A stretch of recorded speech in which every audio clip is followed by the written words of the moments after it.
미국 유타주에 있는 빙햄 캐년 광산으로 알려진 리오틴토 캐네컷 구리 광산을 가까이서 보고 싶었습니다. 그래서 2023년 6월 초 유타의 솔트레이크 시티 남쪽에 있는 빙햄 캐년 광산을 방문했습니다. 그곳에서 이 놀라운 광산의 역사를 알았고 그 광산의 거대한 규모의 운영과 거대한 중장미 및 유물을 직접 확인했습니다. 노천에서 채석된 광석이 현대 기술의 필수 요소인 구리로 정제되는 과정을 살펴보았습니다.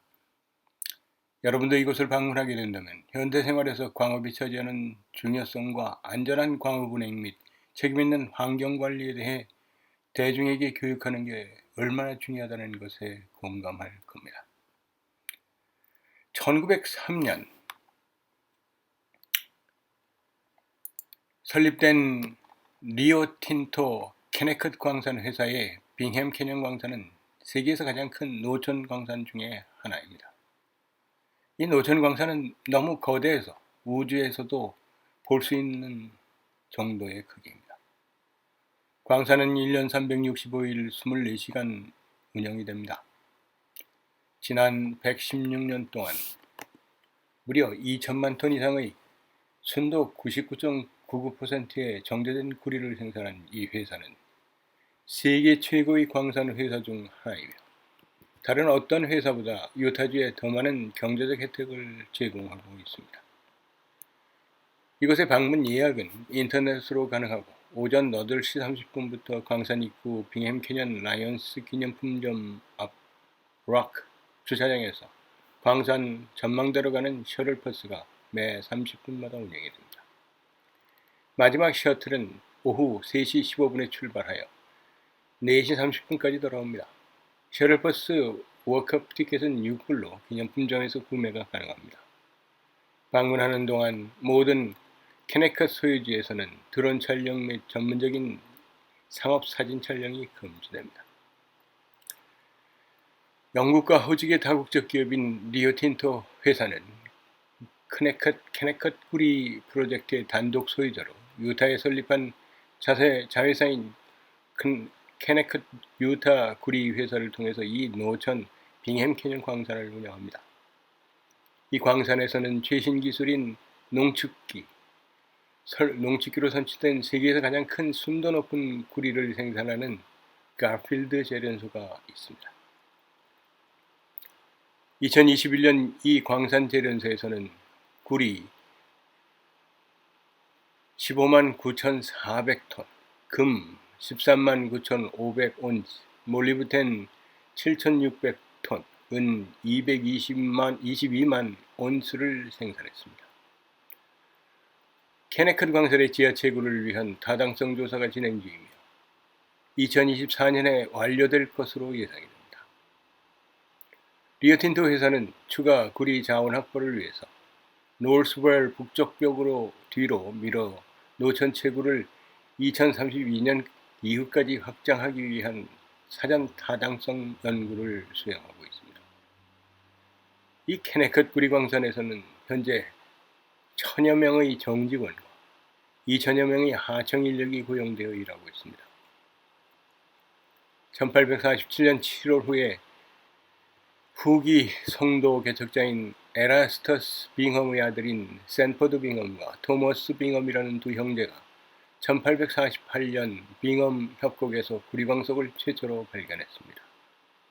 하지만 그 당시 정착지의 생존과 설립이 가장 중요했기 때문에 채광 작업을 추구하지 말라는 리더인 브리검령의 조언에 따라 가축을 방목했습니다.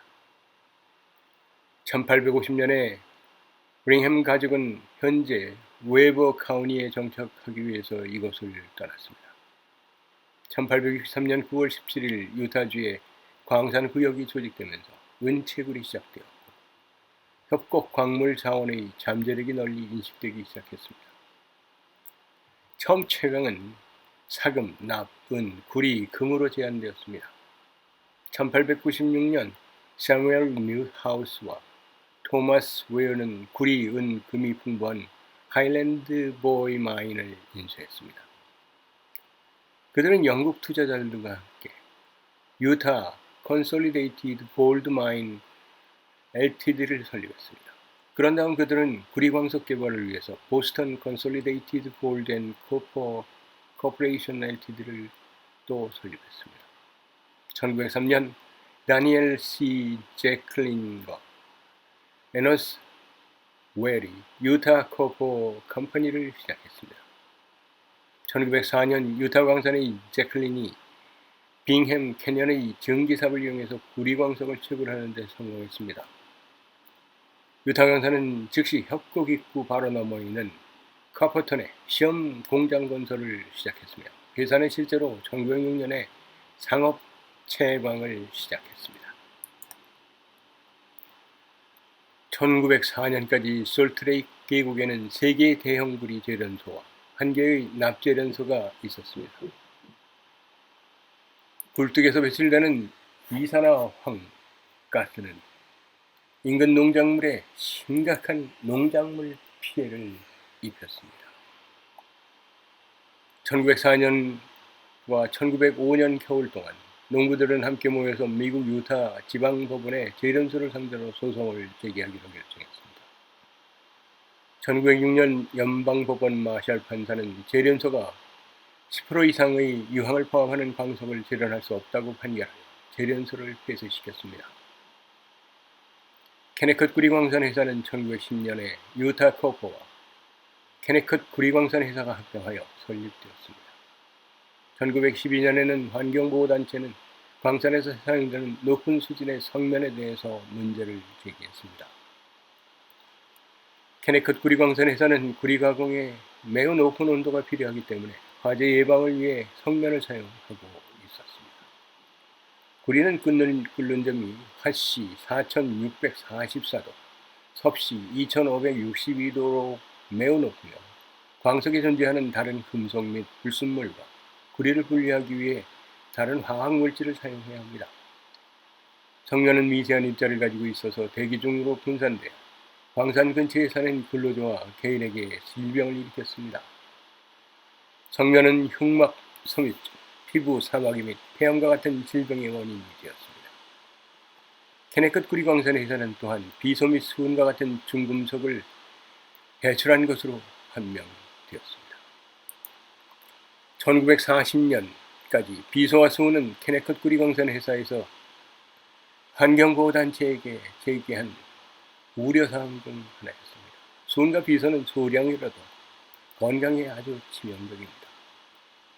1980년대 조사에서 광산 작업으로 인한 지하수 오염과 유해물질 방출이 밝혀졌습니다. 유타주는 캐네컷 구리광산 회사에 대해 법적 조치를 취하고 1986년 10월 천연자원, 특히 지하수의 손실 및 파괴에 대해 광산에 대해 손해배상 청구를 제기했습니다. 테일링댐으로 인한 위협도 있었습니다. 1988년 3월 공학보고서에서는 마그나 마을 상류에 있는 광미댐, 즉 테일링댐이 지진으로 붕괴 위험이 있으며 광미 웅덩이, 테일링 웅덩이의 제방이 무너지면 10억 톤의 광미 웅덩이가 테일링 웅덩이가 인근 주택을 덮칠 수 있다고 보고했습니다. 광산회사는 테일링 웅덩이 근처의 구역 전체를 매입하고 제방이 무너질 경우 회사의 책임을 계산하고 제방을 강화하기 위해 5억 달러, 현재가로는 한 12억 달러를 투자하고 안전을 유지하기 위해 주 규제기관과 협력하는 등 다양한 노력을 했습니다. 1990년대 초부터 광산에서 배출되는 먼지는 주요 지역을 오염시키기 시작했습니다. 광산 근처 지역에서 미립자 물질이 10 마이크로밀리 이하여야 하는 PM10 수준이 28 마이크로그램에서 50 마이크로그램으로 증가하기 시작하여 심각한 건강 문제가 발생했습니다. 1992년 스월츠와 도커리의 보고서는 PM10 상승에 대한 최초의 보고서입니다. 그리고 1997년 브리검영대학교 카터 교수는 PM10의 방출이 이웃 주민들의 폐 손상을 초래했다고 밝혔습니다. 1995년 광업이 지하수 오염을 초래했다는 과학적 연구 결과로 인해서 유타주는 케네컷 구리광산 회사가 수질 오염을 통제하기 위해 3,700만 달러, 즉 현재가로는 한 7,100달러를 지불하도록 법률을 통과시켰습니다. 많은 양의 비소와 셀레늄을 생산한 광산 배출 하수로 인해 1990년대 초 어류 개체군의 약 30%가 사망했습니다. 셀레늄은 새, 어류 및 양서류에 아주 유독한 물질입니다. 1995년 커네컷 구리광산 회사 EPA 그리고 유타주는 커네컷 구리광산 회사가 배출 하수를 계속 정화할 것이라는 협정에 서명했습니다. 1990년에 이전 범람원에 지어진 주택이 높은 수준의 납과 비소로 오염된 것으로 밝혀졌습니다. 100년 동안 축적된 영향을 정화하기 위한 활동은 1990년대 유타주 환경부와 연방감독하에 시작되어 현재도 진행 중입니다. EPA는 1994년 슈퍼펀드 사이트로 등재한 후 슈퍼펀드 웹사이트에 케네컷 사우스전 빙엄을 나열했습니다. 사우스전에는 남서쪽으로 약 40km 떨어진 오코 산맥의 빙엄 광업지구가 포함되어 있습니다. 아쉽게도 이 목록 제한은 2008년에 철회되었습니다. 2,500만 톤 이상의 광산 폐기물이 제거되었습니다. 그리고 높은 황산염 농도를 가진 스너지는 현장에서 봉합되어 밀폐되었습니다. 2000년부터 2011년까지 빙햄 캐년 구리광산에서 수많은 화학물질 유출 사고가 발생했습니다. 이 배는 여러 번의 화학물질 유출과 유출로 인해서 광산이 진행되는 동안 72제곱마일, 190제곱킬로미터의 오염된 지하수 기둥이 생성된 것을 확인했습니다. 지하수 공급 오염의 장기적인 영향에는 카운티가 지하수 공급을 이용할 수 없기 때문에 솔트레이크 계곡의 인구가 증가함에 따라 지표수 솔루션에 대한 수요가 증가하게 되었습니다. 2007년에 커네컷 유타 구리 회사는 보유 토지를 남부 오코산의 로즈 캐년 렌치와 솔트레이크 카운티의 옐로우 폭 캐년 토지로 확장하는 것을 고려했습니다.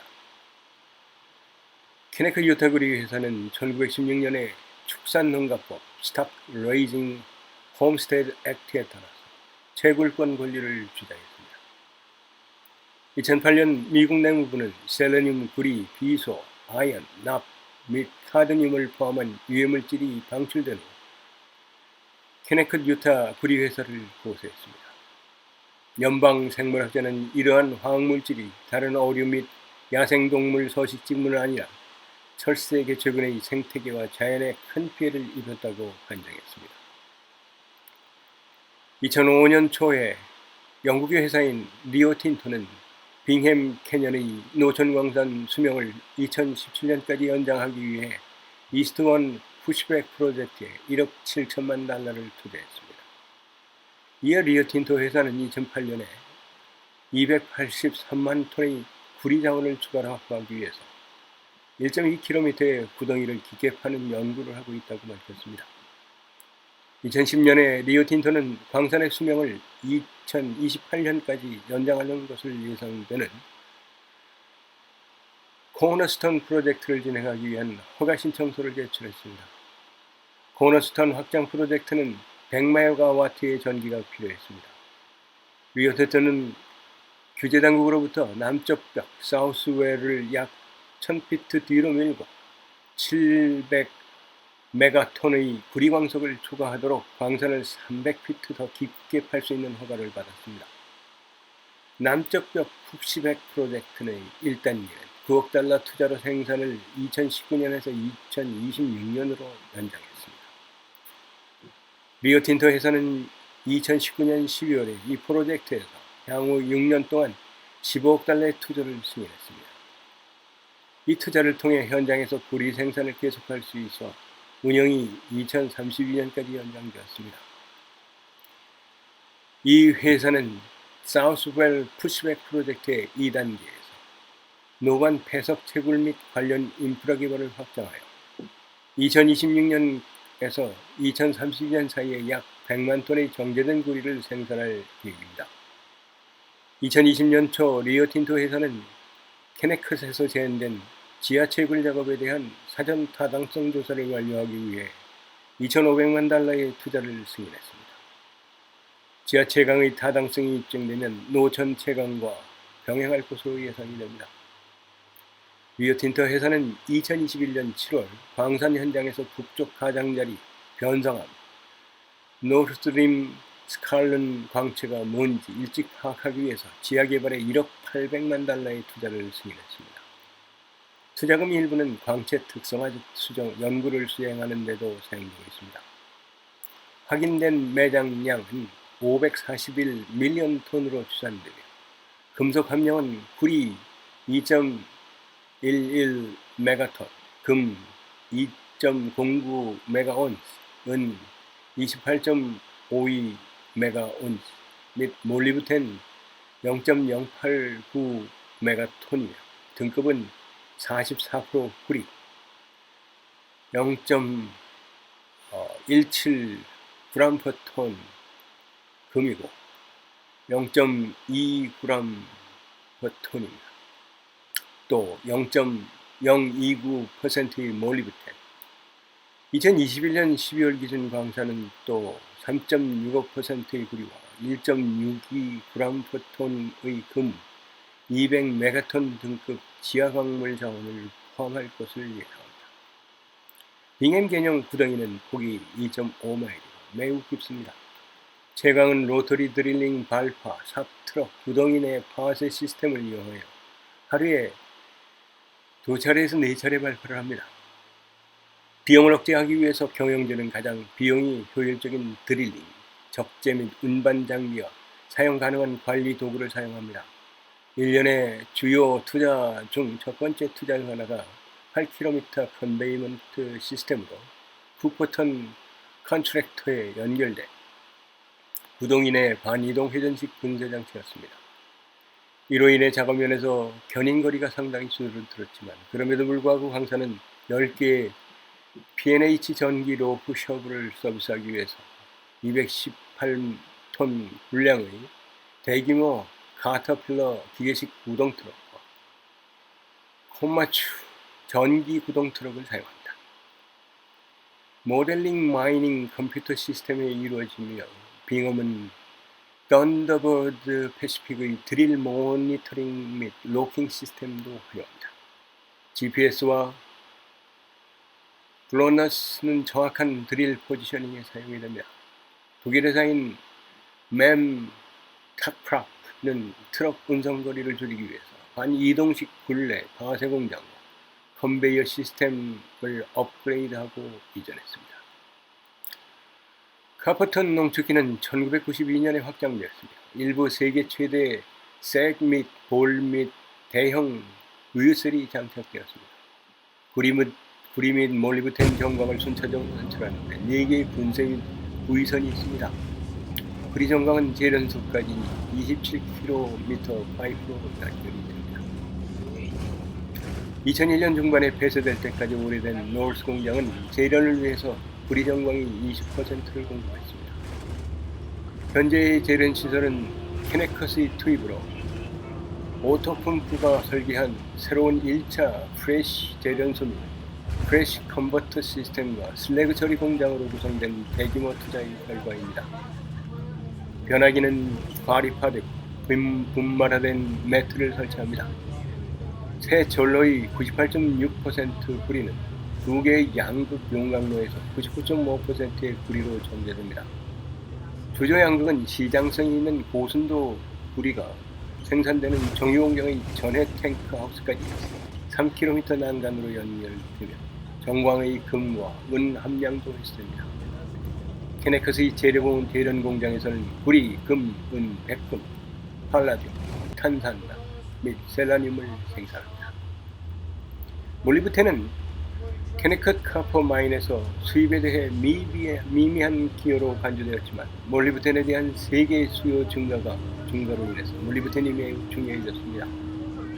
몰리브덴 판매 수입은 2002년 3천만 달러에 불과했지만 2005년에 7억 달러로 증가했고 2008년 광산 개혁은 구리를 희생하더라도 몰리브덴 함량이 높은 지역을 포함되도록 수정했습니다.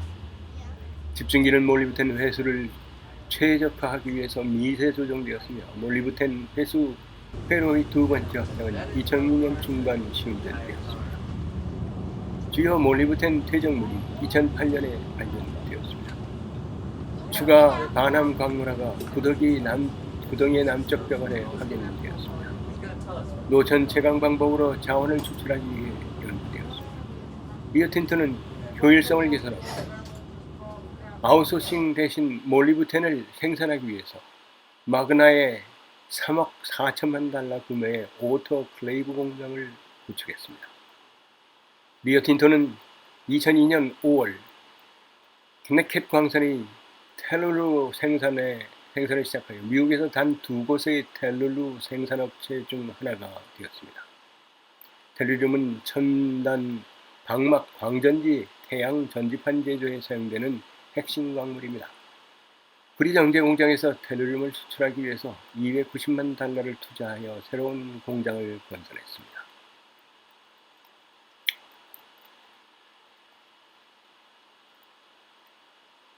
(1911년까지) 존재했던 21개의 개별 채굴 작업은 1970년에 캐네켓과 더 아카나다 미네럴스 컴퍼니의 2개로 통합되었습니다.